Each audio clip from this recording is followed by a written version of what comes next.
Hey, this is Tina Lorenz, and I am in less than ideal conditions. I'm at my Mastermind in Bel Air, California, in my room, not great lighting, not my fancy camera setup or anything like that. But I just wanted to talk to you today about what you are doing in your business, because it just came to me so strongly while I've been here in the past couple of days, how much we focus on the doing, right? And so I have something in my business that I call the H3 hierarchy, and that means hands. Your hands are what transforms your business, is how you start doing the work. Then we have your head, which is where we think about the strategy, and we also get our thinking straight for what we want to be able to create in our business. And this is about mindset as well as learning the strategies and the tactics. But then the third part of the H3 hierarchy is our heart. And our heart is where it's kind of connected to the gut too, actually, where we follow our instincts, we follow the intuition, we receive the messages that we're meant to receive from that universal wisdom that we have access to. And it's also how we put the soul and the meaning and the spirit into our business. But the next level of that my mentor Dan has been talking about today is the how. Right? And that we spend so much time thinking about the how are we going to do this thing and how are we going to do that? That sometimes we start chasing the how, more strategies, more tactics, more programs, more funnels, all of the things, when really it's about being the person who can do all of that with the hands, the head, the heart, the H3 hierarchy, that is what creates the foundation for your business. Without it, your business is not unnecessary. It might do well for a while, but you might find that you're burned out or you're feeling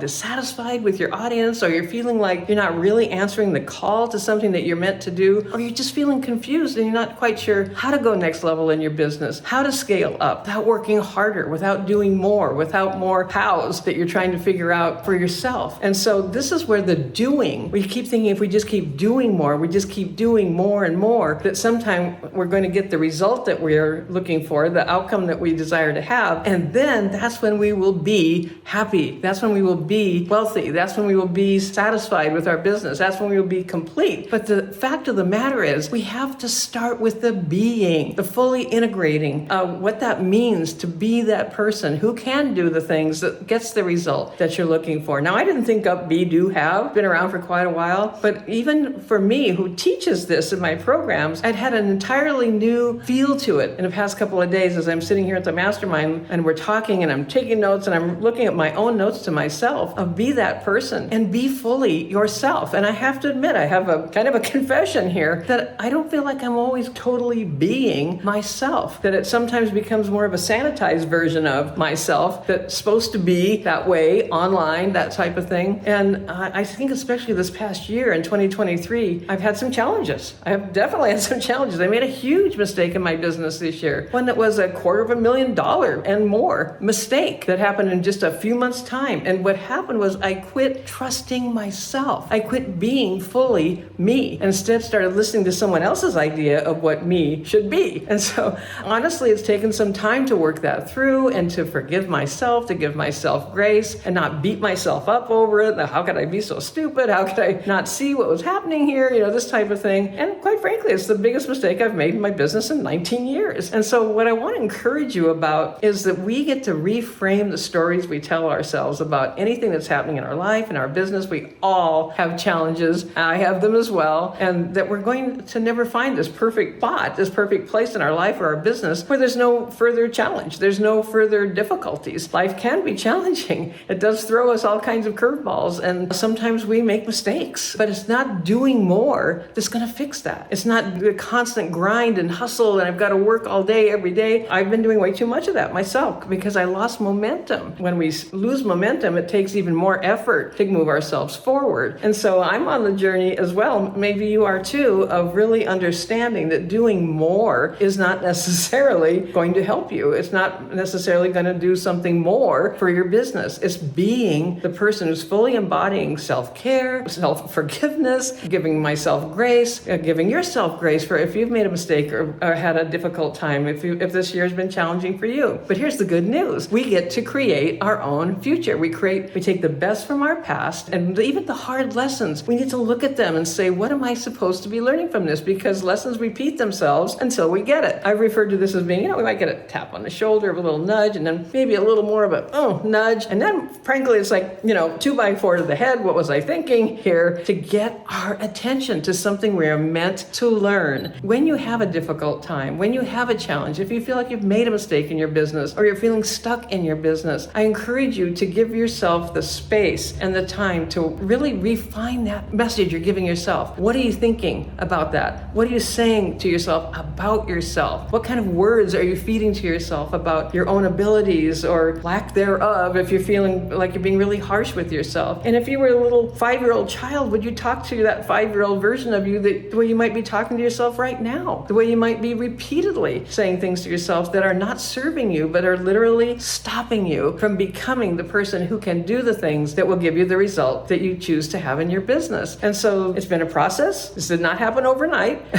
As of this moment of this video, we're still in 2023, but we see 2024 firmly in our sights. But here's the thing, it's still on the horizon. And the fact of the matter is we never reach the horizon. We're always striving for it. We're always reaching for it. We're always not quite there yet, And so we have to find the grace and the beauty in where we are in this exact moment and be creating from the time we are in at this very moment, the best from the past or the lessons from the past, learn that lesson, acknowledge it, understand what we were meant to do. And I'll tell you what mine was. Mine was, I forgot the person to trust above all else was myself. And to trust my own judgment and to trust my own intuitive guidance and not to be swayed or affected or manipulated or any of those things by anyone else. And so I believe in mentors, I believe in coaches, that's why I'm here to Mastermind, but I also believe in discernment and really listening to that inner voice, and so that you understand the path that you need to follow and where is the right place for you. And just because someone else says it's the right place may not be the right place if you are not fully embodying who you need to become to be in that space, to increase your business, to scale your business to new heights, to go past whatever limits you might have had for financially, economically. What's been your top may become the lower level of your business because you're going to go beyond that. But you have to give yourself the permission to do that. And sometimes we have to really move through the physiology and the psychology of old stories, old things that come popping up that are getting in the way now. And that's how we become susceptible to something like what I experienced over the beginning of the year of making a really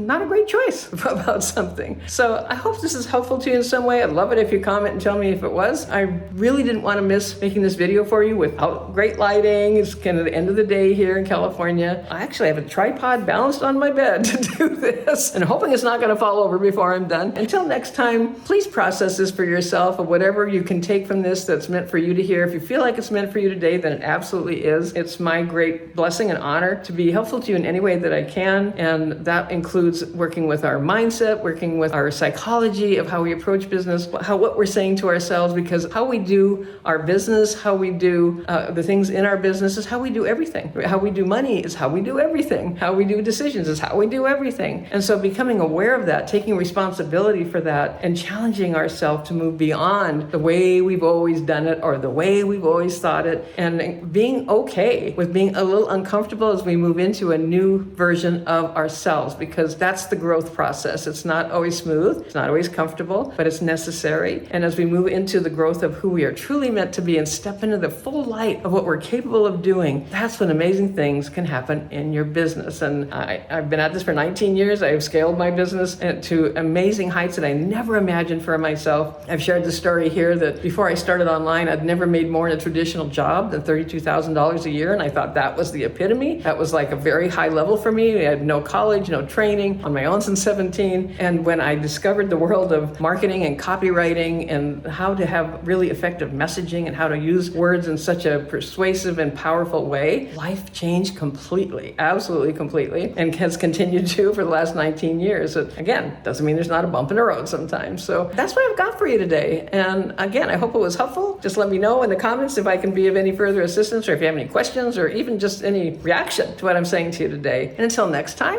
this is Tina Lorenz, and I'll talk to you again very soon. Hey folks, thanks for sticking around. If you'd like more of this great content, check out these videos on the page. And if you're new here, be sure you hit subscribe so you don't miss a thing. And I'll talk to you again soon.